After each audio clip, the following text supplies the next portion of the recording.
हर एक इंसान को बोलने की आज़ादी है, लेकिन कभी कभी ऐसा भी होता है कि जब हमें किसी ऐसी जगह पर बोलना होता है जहाँ काफ़ी लोग मौजूद होते हैं, या फिर कभी कभी ऐसा भी होता है जब ऐसे लोगों के सामने बोलना या बात करना होता है जिसके सामने बोलने की हिम्मत नहीं होती। ऐसी परिस्थिति में मुंह से कुछ नहीं बोल पाते और हाथ पैर कांपने लगते हैं। ऐसे समय में समझ नहीं आता कि कैसे बोले। तो चलिए हम आपको बताते हैं बोलने के तरीके और टिप्स। हम जानेंगे कि कैसे बोलते हैं और बात करते हैं। बोलने के समय पर बस आपके मन में जो भी आए उसे बोलना शुरू कर दे। जब भी आप ऐसी जगह पर जाए जहाँ पर आपको बोलना हो, उसी जगह पर बस बोलना शुरू कर दे। किसी भी चीज़ के बारे में ज़्यादा ना सोचे कि आप सही बोल रहे हैं या गलत, बस बोलना शुरू करें। हम आपको यह भी बता दें कि आप इसके बारे में कुछ देर सोच भी सकते हैं। कुछ देर में आप सोच लें कि आपको क्या बोलना है और किसके बारे में बोलना है। इसके साथ ही इस बात का ध्यान भी रखें कि आपकी बात को कौन सुनने वाला है। एक दिन की जीत के लिए हर रोज़ मेहनत करना पड़ता है, उसी तरह अच्छा बोलने को सीखने के लिए हर रोज़ बोलने की आदत बनानी पड़ती है। दिन में एक समय को तय कर ले जिस समय पर आपको बोलना सीखना हो। अगर आपको किसी एक दिन मंच पर कुछ बोलना हो तो उसके लिए आप पहले से ही रोज़ उस विषय के बारे में बोलना शुरू कर दें। इस तरह से आप उस दिन काफ़ी सही से मंच पर बोल सकते हैं। जब भी घर पर बोलने को सीखें तो यह मान कर चलें कि आप उस स्थान पर बोल रहे हैं जहां आपको बोलना है। कुछ लोग ऐसे भी होते हैं जिनकी बोली सुनने के लिए लाखों लोग दीवाने रहते हैं।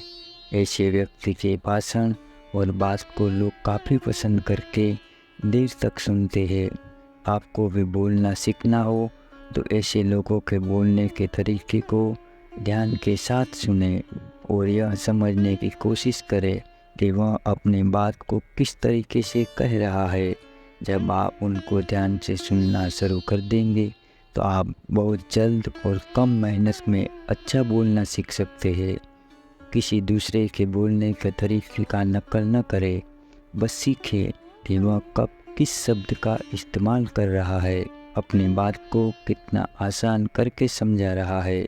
मंच पर या कहीं भी बोलने का मतलब यह नहीं है कि आप अपनी बात लगातार बोलते जाए। लगातार बोलने से दूसरे व्यक्ति को लगता है कि आप बस रटा मार रहे हैं। दूसरे शब्दों में कहें तो बस आप किसी चीज़ को पढ़ रहे हैं। लेकिन सही बोल और अपनी बात को बोलते समय कुछ देर रुकना और उसके बाद फिर से बोलना शुरू करना चाहिए। यह उपाय आपके बोलने को ऐसा बना देगा कि सुनने वाले आपके बातों को सुन और समझ भी सकते हैं। अपनी बात को आरी बनाने और आत्मविश्वास से भरपूर बनाने के लिए बोलते समय उदाहरण और तथ्य का इस्तेमाल करना चाहिए। जब आप बोलते समय उदाहरण और तथ्य का इस्तेमाल करते हैं तो दूसरे को जो हमारी बात को सुनते हैं उन्हें यह लगता है कि हम सही बोल रहे हैं और हमने इसके बारे में काफ़ी कुछ रिसर्च किया हुआ है। बोलने के तरीके में यह भी तरीका शामिल है कि बोलते समय चेहरे पर हल्की मुस्कुराहट रखनी चाहिए। चेहरे पर मुस्कान के साथ बोलने से हमारे अंदर काफ़ी डर कम हो जाता है। इसके साथ ही दूसरे को भी मुस्कान काफ़ी अच्छी लगती है और दूसरे हमारी बात और बोली को ध्यान से सुनते हैं। बोली में आवाज़ का भी अहम हिस्सा होता है। आवाज़ को ही दूसरे लोग सुनते हैं। कभी ऐसा भी देखने को मिलता है कि कुछ लोगों की आवाज़ काफ़ी अच्छी लगती है तो वहीं कुछ लोगों की आवाज़ हमारे कान में चुभती है। जब आपकी आवाज़ अच्छी होगी और बोलते समय अगर आपके मुंह से कुछ गलती भी हो जाए तो भी दूसरे लोग उस चीज़ पर ध्यान नहीं देंगे। कभी भी ऐसी गलती ना करें। एक ही बात को लंबे समय तक बोलते रहे। दूसरे शब्द में, एक ही बात को लंबे समय तक बोलने से दूसरे जो आपकी बात को सुन रहे हैं उन्हें गुस्सा आने लगता है। अच्छा बोलना एक दिन में नहीं सीखा जा सकता, लेकिन लगातार मेहनत करने से इसे सीखा जा सकता है। अच्छा बोलने और बात करने के टिप्स को आप मंच पर या कहीं भी किसी के साथ अच्छे से बात कर सकते हैं। धन्यवाद।